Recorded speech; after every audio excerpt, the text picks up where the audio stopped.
Shalom and welcome to this week's edition of the Rabbi's Ramblings. Hope you had a fantastic week. In this week's parsha of Bai, we learn about how Hashem instructs Moshe to tell the Jewish people they should take a sheep, tie it to their beds, and then a few days later bring it as a sacrifice. So the question, of course, is why tie it to a bed in your home?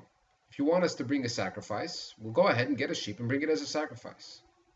So the Torah teaches us that actually there was an important process occurring here. You see, the Egyptians served sheep as an idol.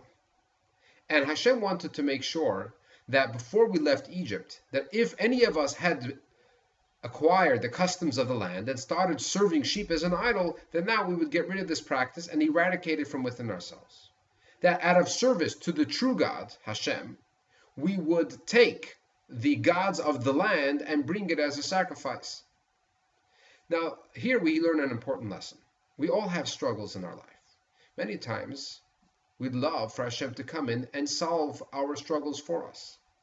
But here we learn that while Hashem does help us, there's also something that we need to do. You see, Hashem can take the Jew out of Egypt, but he cannot take the Egypt out of the Jew.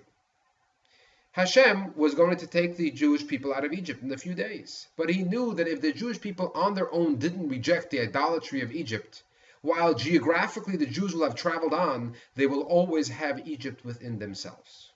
So to us, if we would rely solely on Hashem to fight our battles and help us with our struggles or solve our struggles, then we may geographically, so to speak, be away from the struggle, but the struggle will never have left us. We wouldn't truly overcome what we were facing.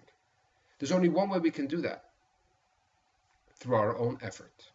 Of course, with the help of Hashem, but we need to put forth our own effort, and then with Hashem's help, it will truly succeed, and we'll have our personal exodus from the struggle and the challenge that we face.